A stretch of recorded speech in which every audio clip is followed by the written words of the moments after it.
जय हिंद दोस्तों। आपको पता है कि कानपुर में और बरेली में जो दंगा हुआ वो धर्म के नाम पे मुस्लिम युवाओं को बहका के दंगा कराने की साजिश थी। और उत्तर प्रदेश के कई ज़िलों में यही इनकी साजिश है, यही तरीका है कि ये कुछ ऐसा करें। ये मौलवी फ़कीर जो सो कॉल्ड लीडर है, ये सब इसी चट्टे बट्टे में है और उनका तरीका यही है देश को नुकसान पहुंचाने का। ठीक है, मैं मुस्लिम भाई बहनों और युवाओं से अनुरोध करूंगा कि आप जानो समझो, अल्लाह ने आपको खुद दिमाग दिया है, बुद्धि दिया है, उनका खूबसूरत तोहफा आपको मिला है ज्ञान के रूप में, इंसान के रूप में, तो उसका सही उपयोग कीजिए। क्यों धर्म के नाम पे बट रहे हो, दंगा फसाद कर रहे हो, पुलिस जला रहे हो, पुलिस स्टेशन जला रहे हो, आगजनी कर रहे हो, जगह जगह हत्याएं कर रहे हो, रेप कर रहे हो, लूट कर रहे हो, लव जिहाद कर रहे हो, धर्म परिवर्तन कर रहे हो, क्यों कर रहे हो? ये नहीं करना चाहिए। शांति से जियो और जीने दो, अन्यथा तकलीफ आपको ही होने वाली है। नियति का एक चक्र होता है, जब चीज़ें अति हो जाती है तो उसका सर्वनाश होता है।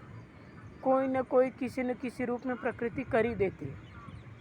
याद कीजिए, जब यहूदी धर्म चरम पे था तो मुस्लिम धर्म आया, मोहम्मद पैगंबर आए और यहूदी धर्म को समेट के एक जगह कर दिया। अब मुस्लिम धर्म चरम पे है, पूरी दुनिया में जहर फैला रहा है, नफरती कर।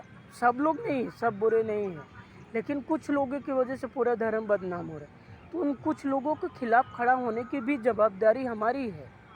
हम हाथ पे हाथ बैठ के रखे रहें और सिर्फ उनके हाँ में हाँ मिलाए तो नहीं, उनसे डरे तो नहीं, हमें उनके खिलाफ खड़ा होना होगा कि आप हमारे धर्म को बदनाम कैसे कर रहे हैं, आप हमें बहका क्यों रहे, हमारा ब्रेन वॉश क्यों कर रहे हैं, हमारे लोगों को भ्रमित क्यों कर रहे हैं। आप बात कीजिए, शिक्षा की मुद्दा की बात कीजिए, गरीबी की बात कीजिए, बेरोज़गारी की बात कीजिए, स्किल डेवलपमेंट की बात कीजिए, ये चीज़ें हैं, इससे विकास होता है। स्वच्छता की बात कीजिए, एक शादी एक बच्चे की बात कीजिए कि एक ही शादी करो, तलाक मत दो, बच्चे की बात कीजिए, सभी धर्मों में समानता की बात कीजिए, सभी धर्मों के रक्षक के लिए सदैव खड़ा रहने की बात कीजिए, तो समझ में आए कि ये मुस्लिम धर्म सर्वश्रेष्ठ धर्म हो सकता है, या अच्छे धर्म में गिनती हो सकती है। बांग्लादेश में क्या हुआ, आप खुद सोचिए कि बांग्लादेश में हिंदू धर्म को लोगों को मारा गया, पीटा गया, मंदिर जलाया गया। क्या कि कोई एक मुस्लिम था? नहीं, पूरा का पूरा समाज ही था।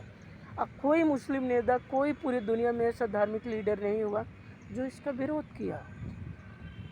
आज फिलीपींस के लिए, ये फ़लस्तीन के लिए हर जगह लेके झंडा निकल जाते हैं, लेकिन फ़लस्तीन जब इजराइल के लोगों को, आम इंसान लोगों को बंधक बना तो उसके लिए कोई नहीं बोला। इसका मतलब आप उन कट्टरपंथियों का साथ दे रहे हैं, उन नफरती जिहादी आतंकी वालों का साथ दे रहे हैं। तो फिर ये धर्म कैसे रहा? आप एक तरफ कहते हो कि शांति का पैगाम दो, अल्लाह ने सबको शांति सब एक समान किया, और दूसरी तरफ आप खुद ही आतंकवादी हो, खुद ही नफरती हो, कट्टरपंथी हो, जहर फैला रहे हो, धर्म परिवर्तन करा रहे हो, लव जिहाद कर रहे हो, ड्रग स्मगलिंग कर रहे हो, ह्यूमन ट्रैफिकिंग कर रहे हो, सब आप ही कर रहे हो। और खुद ही पीस पीस पीस पीस रट लगाए हो। जब आग लगती है ना पिछवाड़े में, तो हम पीस पीस चिल्लाने लगते हैं, अब मौका मिलते पीठ में खंजर घोंप देते हैं। ये कहाँ का न्याय है डियर? हमें समझना होगा, हमें हमारे देश के लिए काम करना है, अच्छी चीज़ें की। जागिए, मैं बार बार करो, अल्लाह ने मुझे शायद इसीलिए चुना है कि ये धर्म में जो कुरीतियाँ आई है, जो नफरती जहर फैलाया है, उसको ख़त्म करने के लिए काम करना है। अब मैं लगातार काम करूँगा। आप मेरा वीडियो सुनो, देखो, सब्सक्राइब करो ना करो, आपके अहंकार को चोट भी लगेगा, मेरी बातों से तकलीफ़ें भी होगी, लेकिन अगर सोना को तपाया नहीं जाए तो सोना फिर सोना की वैल्यू नहीं होगी। हीरे को घिसा नहीं जाए तो हीरे की वैल्यू नहीं होगी। इसी तरह मैं आपको कड़वे वचन नहीं बोलूँगा, नहीं समझाऊँगा तो आप सही रास्ते पे आओगे ही नहीं। मेरी एक बात भी चुभी और सच लगी तो आप ज़रूर इन कट्टरपंथी जिहादियों और ये नफरती लोगों के खिलाफ खड़े होंगे।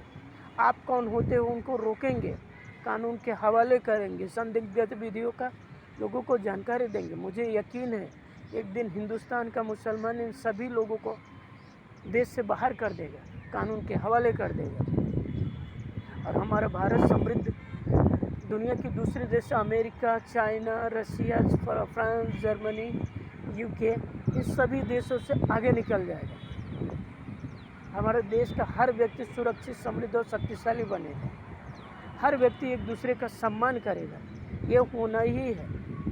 आप साथ देते हो तो सर्वश्रेष्ठ है, आप साथ नहीं देते तो आप पतन की ओर स्वयं जाओगे। अगले 30 साल में ये धर्म खत्म हो जाने वाला पूरे भारत से और पूरी दुनिया से।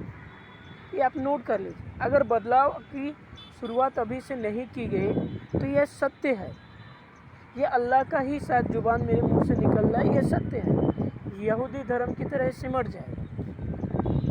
इसकी शुरुआत आप देखिए अलग अलग देशों में चालू हो चुका है, तो ये वो वहीं जाके सिमट जाएगा जहाँ से शुरुआत है। तो समय से पहले जागिए, खुद को समझाइए, इंसानियत को समझिए, मानवता को समझिए। सिर्फ बोलने से नहीं होता कि आप सिर्फ जब तकलीफ़ में होते तो बोलते हो, मौका मिलता है तो आप वही करते हो, ऐसा नहीं करना है।